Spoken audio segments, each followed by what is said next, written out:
Ever heard a gargoyle gossip in London? Let's listen to the city's whimsical whispers on Tall Tales UK. A quick note: these tall tales are purely fictional fun, with a bit of British cheek. Let's start at St Paul's Cathedral, that grand old dome looming over London since 1710, when Sir Christopher Wren put the final touches on his masterpiece after 36 years of construction, rebuilding the city's heart after the Great Fire of 1666 left the old cathedral in ashes. St Paul's has seen it all from royal weddings to wartime resilience, its golden cross shining like a beacon through the Blitz. But up on the roof, among the stone spires and leaden tiles, there's a gargoyle with a right gob on him. Meet Grumpy Gerald, a chatty stone beast who's been nattering away since the fire swept through, when he was carved to ward off evil spirits, pesky pigeons, and the occasional cheeky crow looking for a perch. Gerald's got a proper Cockney accent, all apples and pears and core blimey. And he loves a good chinwag with anyone who'll listen. Though he's picky about his audience, he won't talk to anyone wearing a baseball cap, claiming it's not proper London attire.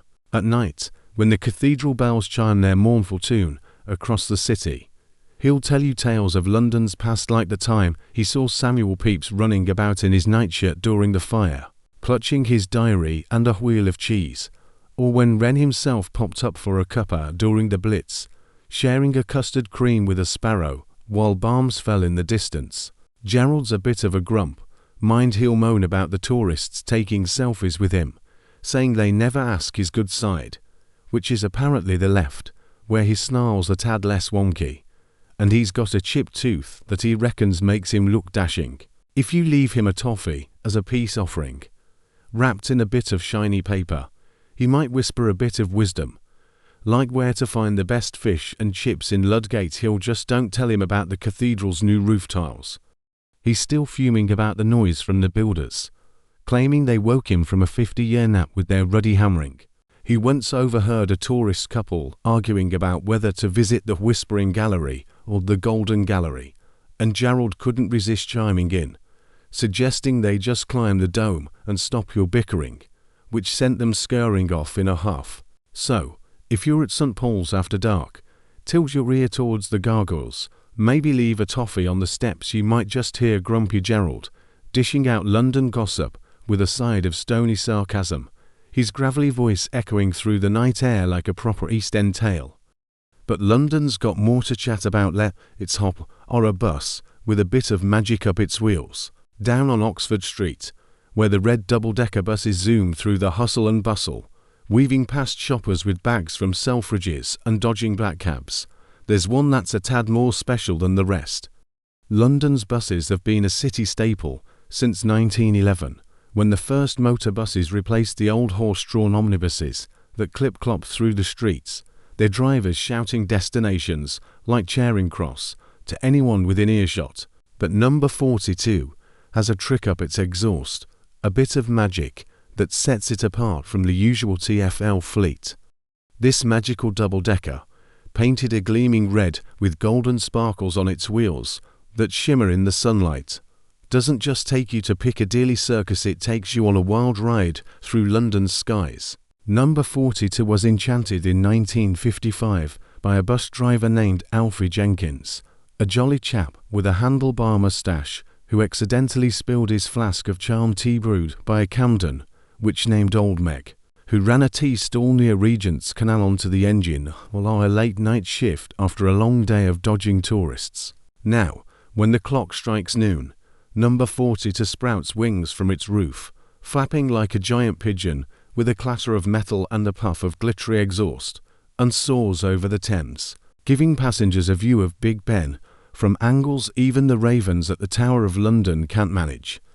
Tourists on board squeal with delight as Alfie's ghost, still wearing his driver's cap and a cheeky grin, announces the sights in a jolly voice. To your left, the Shard, looking a bit pointy today, in it, while Londoners just roll their eyes, muttering about the traffic on Cloud 9 and wishing they'd taken the tube instead. If you're lucky enough to catch a ride, you might spot the Queen's Corgis having a picnic on a cloud, their little crowns glinting as they nibble on biscuits, or a flock of enchanted pigeons delivering post to the Houses of Parliament, their beaks stuffed with tiny letters addressed to MPs.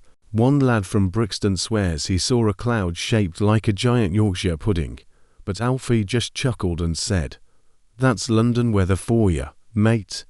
So, next time you're on Oxford Street, keep an eye out for number 42. It's the best way to see London, as long as you don't mind a bit of turbulence with your Oyster card, and maybe a few feathers in your hair from those pesky sky pigeons. From flying buses to ticking time, let's stroll to Covent Garden, where a lamppost has a tale to spin. Covent Garden, with its bustling market, street performers juggling flaming torches, and the scent of mulled wine in winter, has been a London hotspot since the 1650s, when it started as a fruit and veg market for the city's toffs, selling apples and cabbages to the gentry of Westminster. Today, it's all about buskers, boutiques, and the Royal Opera House, where sopranos belt out arias that echo through the piazza. But on the corner of Floral Street, there's a lamppost that's more than just a light in the dark. Meet Luminary Larry, a time-travelling lamppost with a brass glow and the habit of chatting up passers-by in a voice that sounds like a posh butler who's had one too many sherries. Larry was enchanted in 1887 during Queen Victoria's Golden Jubilee, when a street magician, Monty the Magnificent, accidentally dropped a charmed pocket watch at its base, fusing its cogs with the lampost's iron after a particularly wild performance involving a disappearing rabbit and a jug of ale. Now, Larry flickers to life at dusk, his gaslight flame dancing like a tiny star, offering time travel trips to anyone who gives him a polish with their sleeve, but only if you say "pretty please" in a proper posh accent, or he'll dim his light and mutter about common manners. One lass polished him up and found herself at a Victorian ball in 1888, waltzing with a gent in a top hat who smelled of lavender and tobacco, only to trip over her bustle and land back in 2025 with a tiara on her noggin and a dance card in her pocket. Another lad took a trip to the swinging 60s, grooving at a Carnaby Street disco with mods in sharp suits and go-go dancers in miniskirts, until Larry yanked him back, muttering about too much polyester for a lampost's taste. Larry's a bit of a stickler for time, though he'll only let you travel for an hour before he dims his light, leaving you with a souvenir like a Victorian penny, a farthing from 1890, or a 1960s Beatles record with "Love Me Do" scratched into the vinyl. He once sent a tourist to 1665, right in the middle of the Great Plague, and the poor chap came back with a flea in his trousers and a newfound respect for hand sanitizer. So, if you're in Covent Garden and spot a glowing lamppost, give Luminary Larry a polish, but mind your manners, or you might find yourself stuck in the 1800s with a corset, a curtsy, and a very confused lamppost tutting at your lack of decorum.